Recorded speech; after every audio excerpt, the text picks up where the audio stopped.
Just sign your name on this historic, world-changing treaty, and this once-in-a-lifetime, first-ever historic conference will be historic.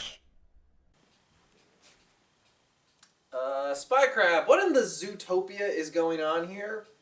Ah, monsieur, I was chosen to be the arbiter of this historic peace summit between the zebras and the cheetahs. That's neat.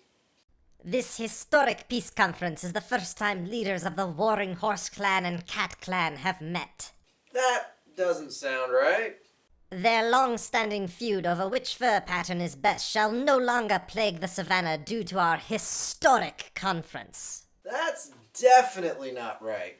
It's lucky I was brought on for arbitration. With my hybrid animal DNA, I was able to relate with both predator and prey animals, finding common ground for this first-of-its-kind historic sit-down. Why is this happening?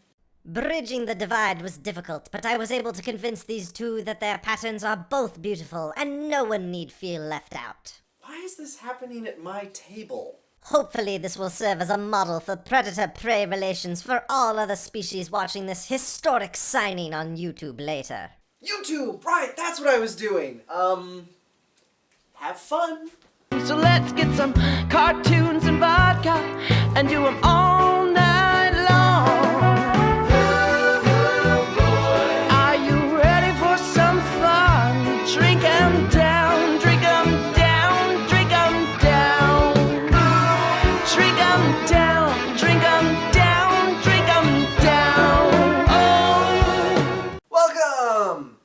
Beastars is a manga that focuses on animal people, and as you know, they live in a society. Bottom text. It focuses on the wolf Lugosi, his rivalry with the deer Lewis, and his budding romance with the rabbit Haru. And frankly, I'm shocked Disney hasn't sued this property into oblivion for obvious idea theft. Okay, that's a bit of a stretch. Apart from, the animal people thing, they have very little in common. I mean, Lugosi's not even a fox. But in all seriousness, the two stories are doing really different things. Zootopia takes place in a city explicitly designed to support multiple different kinds of animals, whereas Beastars just takes place in Japan. And while both deal with ideas of prejudice in their societies, their approaches are very different. Zootopia is pretty widely known for being about racism, using predator and prey as stand-in, but it's actually a lot more complex. Like, Judy Hopps isn't discriminated against as a cop because she's a woman or a herbivore. Several of the cops are herbivores. It's mostly because she is small. And there's a lot of work done to undermine stereotypes throughout the movie. The elephant is forgetful, the leopard is fat and slow. Even the huge joke about slow sloths has a punchline of speed driving extremely fast. The world of Zootopia, with its millions of different species, is infinitely too complex to map cleanly onto our human ideas of race. So the real conflict is from very different animals with different needs living so close together. And then there's the clever twist where the villain is banking on everyone being prejudiced against predators as a way to seize power. There's basically no evidence of predators being violent or aggressive in the movie, but the prejudice is enough. Zootopia isn't perfect or anything, but it's surprisingly complex for what is essentially an animated buddy cop movie with animal puns. Beastars is doing almost the exact opposite. The city is indistinguishable from a modern Japanese city setting with little if any accommodation for different animal types. Like, a mouse and a wolf are expected to use the same size apartment. And where Zootopia makes the effort to undercut stereotypes, Beastars is more than happy to indulge them. Bears love honey, cats are solitary and hate water, dogs are friendly and specially bred versions of wolves to make them smarter and less dangerous. Yeah, I'm not kidding, this is the canon in-universe reason for the existence of dogs and not even close to the last time this story engages in eugenics. And of course, the carnivore-herbivore divide is the central conflict of this society. It opens with a llama from the drama club turning up murdered and eaten. This incident sets all the herbivores on edge and makes them openly distrustful of the carnivores they go to school with. And one student mentions how this happens every time there's a predation. And uh-oh, the llama who was killed had the starring role in the drama club, so now they have to recast. I realize that sounds like a pretty drastic reduction in stakes, but you gotta remember this is high school. Everything feels monumentally important at the time, but in retrospect isn't really. Not the murder though, that's pretty important. So Lugosi gets roped into being security for a late-night break-in / rehearsal, and while on guard under the full moon, a small animal approaches, and when he accidentally scares them, his predator instincts kick in. He gives chase and grabs a lady rabbit, who he slobbers over a bit, but also feels something awaken in him. Yeah, this manga draws a direct link between Lugosi's burgeoning romantic feelings for Haru and his desire to consume flesh. This is what is known as a metaphor, and this one makes me very uncomfortable. I'm also not a huge fan of how all the girls in school think Haru is a slut who sleeps around and steals boyfriends, but then it turns out she actually does sleep with a lot of guys. 'Cause you know, rabbits are like... always doing it. Everyone knows that. Wandered there for a second. Back it up. Back it up. We were talking about the link between sexual desires and predatory instincts. Now, I'm fairly certain this connection is supposed to be about, or at least evoke, the idea of herbivorous men. Which now I need to explain. So, herbivore man is a sociological term used in Japan to describe men who, by all self-reporting, are heterosexual, but express little interest in the actual process of dating or marriage. It dates to about 2006, with it really picking up usage in 2008. And as you can imagine, the idea of men choosing to not have wives and kids really plays off Japan's worries about their low birth rate. Now I'm just a dumb American who's read the Wikipedia page on herbivorous men, but like the bottom sources part too. Far be it from me to weigh in on another culture, but I will say I was getting a strong millennials are killing the diamond industry vibe from some of these articles. But now that we've got the framing of herbivore men as a focus, let's look at how carnivores are treated in this society. First off, obviously eating flesh is extremely illegal. Carnivores make do with eggs and soy. Soy boy. It's also shown that at least Lugosi enjoys the flavor of vegetables even if they aren't particularly nutritious. Purchasing meat is done only through a black market. The meat is acquired through various means ranging from kidnapping, child slavery, or just poor people selling their limbs. Carnivores are made physically stronger and more aggressive by eating meat.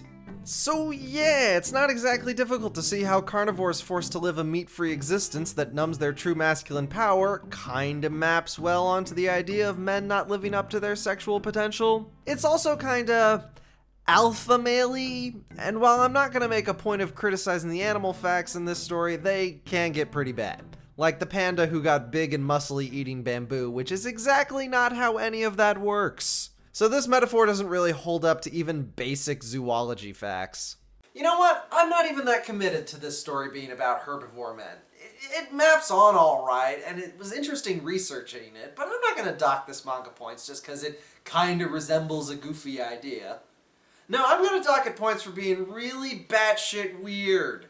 For a story that starts out as a high school romance drama with some murder on the side, the story just takes some bizarre turns. Like when Lugosi gets into a fight with a tiger in drama club over his blood doping and the tiger scars his back permanently in the middle of a performance. Then there's the panda I mentioned earlier who teaches Lugosi to unlock his predator strength without eating meat through a meditation and denial regimen. Or the time Haru gets kidnapped by the lion Yakuza and Lugosi runs in to save her, but Lewis the red deer has to save him by shooting the head lion. And now Lewis becomes the head of the lion Yakuza.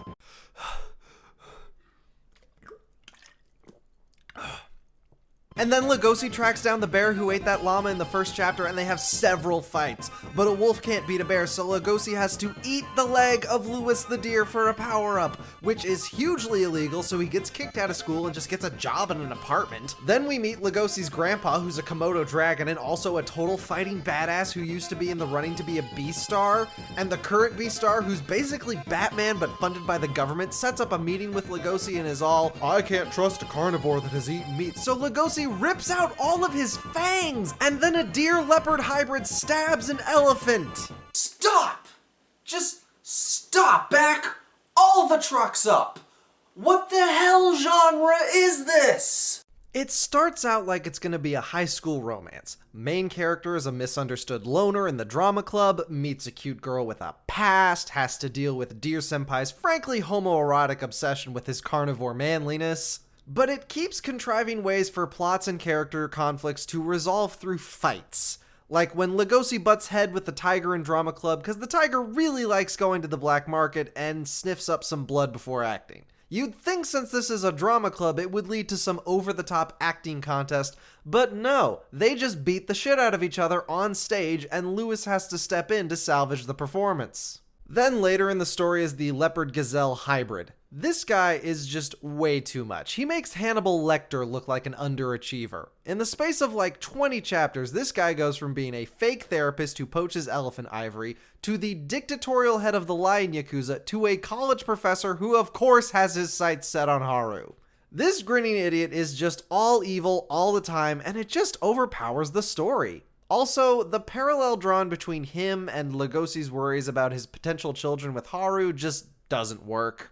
It's a nice idea, but again, this guy is like Satan's butler. Lugosi should not be worrying about his kids being little Hitlers. Little Hitler, always having fun. Oh, and let's not forget the titular Beastar. So it's actually a title that gets handed to a top student who best embodies the ideals of carnivore and herbivore coexistence. I'm not actually clear on if there are more than one or if it's just time for the current one to retire, but the current Beastar is a horse who decided the best use of his time was personally punching crime in the face. I wasn't kidding about the government-backed Batman thing. And of course he's interested in Lugosi because of his grandpa. He also bends and poses like he's in a JoJo book. Yeah, the whole Beastar thing is dumb, but in fairness, this society is a nightmare. I already mentioned how dogs are a government-sponsored breeding program to make nicer, smarter wolves. And yes, that's how dogs exist in our world, but it's a little Aryan master racy when it comes to this world. Little Hitler, such a scam. That's not even mentioning the government subsidies for pure species couples. You know, gotta maintain those bloodlines. This kind of stuff is just extremely uncomfortable and distracts from the character relationships I came for, which are good. Lugosi is extremely kind and empathetic. He bends down to talk to smaller animals and is quick to learn when it comes to interspecies relationships. Also, he's got those big goofy eyes. I'm not actually a huge fan of his and Haru's relationship. Lugosi has a bad habit of not talking to her and just assuming things like they are gonna get married. But Haru is a much more grounded character than the spacey Lugosi, and they at least do something different with her sleeping around thing. Not huge on the relationship, but they are great characters. But Lewis? Frick, almost everything with him is gold. He's the adopted son of a very wealthy family, so he's being groomed to run the company. Which is why he's obsessed with Lugosi's feral instincts, because all the qualities of viciousness and self-reliance he's had drilled into him by capitalism also just happen to be the toxic traits associated with predators. Now that's an angle I wish the manga did pursue. And then him being the head of the Lion Yakuza is friggin' amazing. He really cleans up their act with his business acumen, and the lions take a liking to him, giving him a whole pack of big brothers. And then later the wolf Juno falls for him, and her aggressive approach really turns him on, and yes, I am in for all of this. And you know what? I ain't even mad about the big panda guy. It's dumb, but you know, it's a fun kind of dumb. He has like bamboo weapons and stuff. Unfortunately, it's just not always fun, and I wish it was. Beastars sets itself up like a shoujo character drama romance, but keeps leaning on shonen-style battle tropes to resolve arcs, and the pretzels the story has to twist into are just distracting. Also, the world conception raises a lot of uncomfortable questions that have uncomfortable answers. You didn't have to write the world like this. In the end, its adorable animal drawings and fun characters just weren't enough to keep me digging through the crap. I don't really like to be Mr. Negative on the next big thing that's gonna be popular, but there it is. I wish I liked Beastars more than I do. The mangaka is Itagaki Paru, who's actually the daughter of the guy who does those Baki Son of Ogre things. I can see it. Aside from some one-shot set in the same universe, Beastars is her first manga, so congrats on the success. Till next time, I'm Pluto Burns, and this has been Eagle Land.